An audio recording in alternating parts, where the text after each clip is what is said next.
Hai anak-anak hebat dan orang tua yang luar biasa. Selamat pagi, berkah dalam. Ya, pada kesempatan pagi hari ini bertemu lagi dengan Bunda Monik di sini ya. Bunda berharap anak-anak dan para orang tua semua tetap sehat dan semangat dalam pembelajaran PJJ ini. Ya, pada kesempatan pagi hari ini Bunda akan menjelaskan kepada anak-anak semua apa artinya Paskah ya. Paskah di sini kalian sudah tahu ya. Paskah adalah kebangkitan Tuhan Yesus. Nah, umat Katolik sebelum Paskah ditandai dengan Pekan Suci. Pekan Suci di sini dimulai dari Minggu Palma. Nah, Bunda ini sudah membawa daun palma ya. Nah, daun palma ini dimana Yesus diarak-arak di kota Yerusalem ya. Nah, kalian bisa lihat gambarnya. Yesus dieluk-elukan di kota Yerusalem dengan daun palma. Kenapa sih harus pakai daun palma? Nah, daun palma di sini merupakan simbol harapan, kehidupan, dan berkat. Nah, sekarang ada pertanyaan lagi. Mengapa Yesus diarak-arak? Nah, diarak-arak dan dieluk-elukan sebagai raja. Pada zaman dahulu, Yesus dieluk-elukan karena sebagai tanda kalau Yesus adalah seorang raja. Nah, di samping itu yang berkedudukan tinggi bisa, misalkan seperti itu. Jadi pada zaman dahulu jika berkedudukan tinggi, mereka selalu dieluk-elukan dengan daun palma. Kalian masih ingat ya lagunya ya? Yerusalem, Yerusalem, lihatlah rajamu. Hosana, terpujilah Yesus Mahajaya damai. Ya, seperti itu lagunya. Nah, untuk sekarang ini tidak ada ya namanya dielulukan. Sekarang ini jika ada yang berkedudukan tinggi seperti presiden atau menteri atau yang dengan lain sebagainya, itu dengan menggelar karpet merah ya untuk menyambut kedatangan pejabat-pejabat tinggi. Oke, nah setelah itu ya, setelah Minggu Palma ada yang namanya Trihari Suci.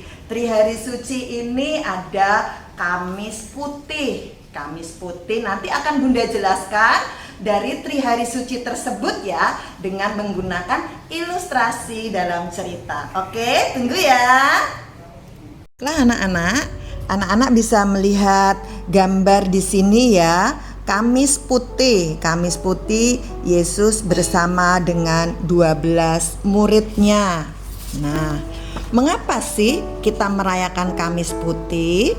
Kamis Putih adalah perayaan mengenang peristiwa perjamuan malam terakhir dan pembasuhan kaki yang dilakukan oleh Yesus bersama para murid-muridnya.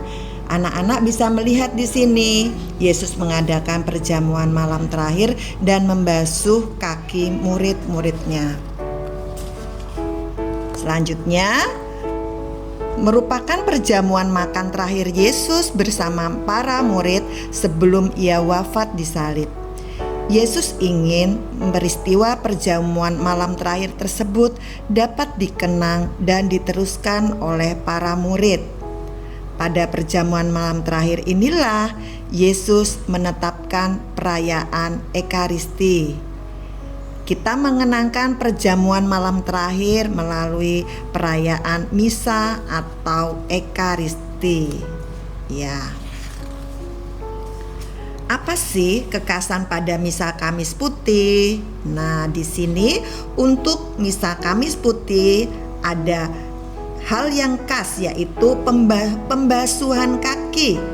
Makna dari pembasuhan kaki yaitu untuk menyatakan pelayanan dan cinta kasih Kristus yang telah datang, bukan untuk dilayani tetapi untuk melayani. Kita diingatkan akan perintah Kristus Yesus supaya kita saling melayani dengan sikap penuh kerendahan hati. Selanjutnya dilanjut dengan tuguran. Nah, tuguran di sini berjaga bersama Yesus. Kita menemani Yesus yang sedang berdoa kepada Bapa sebelum detik-detik terakhir mengalami penderitaan. Yang dilakukan umat ketika mengikuti tuguran adalah duduk diam, berjaga, dan berdoa. Sama seperti saat kita menemani teman yang sedang bersedih, kita juga menemani dengan berdoa bersama dan mendengarkan ceritanya. Selanjutnya dapat anak-anak lihat gambar dari Jumat Agung. Nah, itu tadi setelah Kamis Putih dilanjut dengan Jumat Agung untuk Tri Hari Sucinya. Di sini di gambar ini anak-anak bisa melihat Yesus disalib, ya, bersama dengan dua penjahat di kanan kirinya. Maknanya apa untuk Jumat Agung ini? Karena cinta Allah begitu besar pada manusia, maka ia mengorbankan Yesus, Sang Putra, untuk menebus dosa manusia. Mengenangkan sengsara dan wafat Yesus di kayu salib untuk menebus dosa manusia. Ciri khas apa yang bisa dilihat dari ibadat Jumat Agung?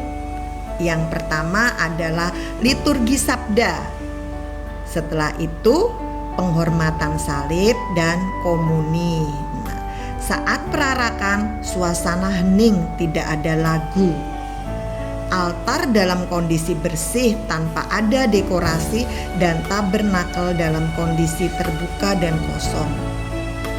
Romo dan petugas liturgi langsung menempatkan diri di altar tanpa ada penghormatan pada sakramen Maha Kudus.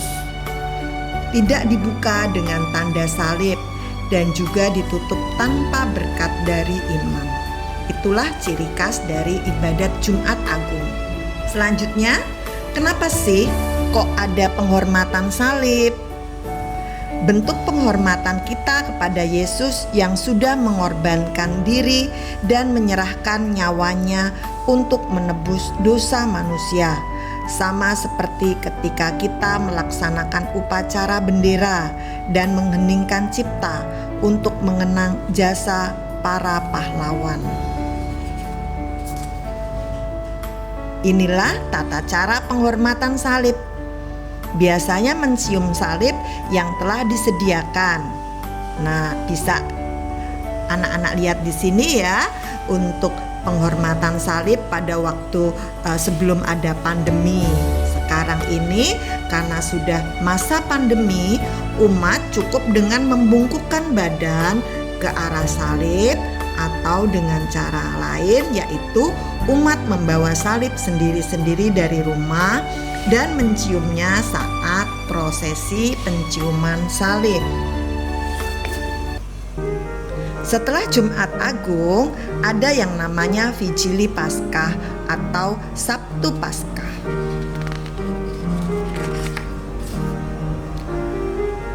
Mengapa lampu gereja dipadamkan? Nah, ini melambangkan kita yang masih berada dalam kegelapan dosa, yang menantikan sang cahaya terang, yaitu Yesus sendiri. Lilin Paskah bermakna Tuhan itu sendiri hadir. Ia yang menerangi jalan umat Israel di dalam kegelapan.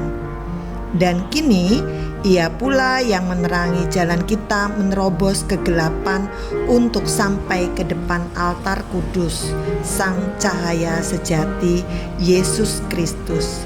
Itulah makna dari lilin Paskah. Kamu harus tahu di sini ritus cahayanya. Nah, ritus cahaya ini ada dalam bahasa Latinnya lucernarium.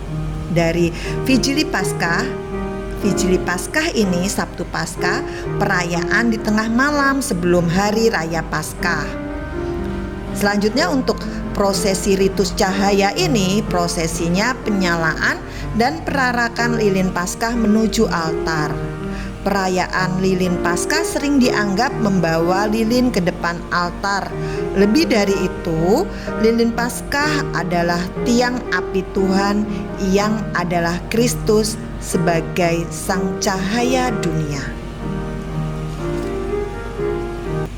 Setelah tadi Vigili Paskah atau yang dinamakan dengan Sabtu Paskah, sekarang kita berlanjut dengan Minggu Paskah. Di sini adik-adik dapat melihat bagaimana betapa senangnya Yesus ya. Ya. Mengapa kita merayakan Minggu Paskah? Hari Raya Kebangkitan Tuhan Yesus Kristus, Sang Juru Selamat manusia yang telah mengalahkan dosa dan maut. Melalui kebangkitannya, Yesus mau menunjukkan bahwa Ia sungguh-sungguh Putra Allah yang hidup dan memberi harapan baru.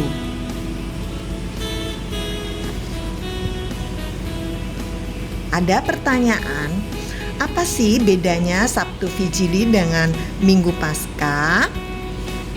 Sabtu Vigili kita menantikan kebangkitan Tuhan. Lalu untuk Minggu Paskah adalah kita merayakan kebangkitan Tuhan. Nah, di sini anak-anak bisa membedakan ya Sabtu Vigili dan Minggu Paskah. Nah, ini mengapa kita menghias telur Paskah? Kemarin anak-anak juga sudah menghias telur Paskah pada waktu lomba-lomba ya.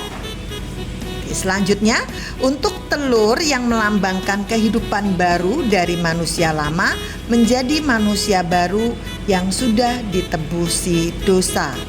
Maka kehidupan baru itu harus dihias dengan cantik dan menarik, seperti menghias telur Paskah.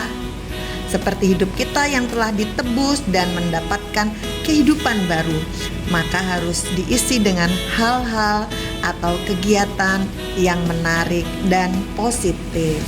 Nah, demikian yang dapat Bunda sampaikan dan jelaskan untuk Trihari Suci Paskah. Selamat memaknai dan merayakan Paskah bersama keluarga di rumah. Kiranya kebangkitan Tuhan Yesus memberikan semangat dan kekuatan baru bagi kita di masa pandemi ini. Tuhan Yesus memberkati. Berkah dalam.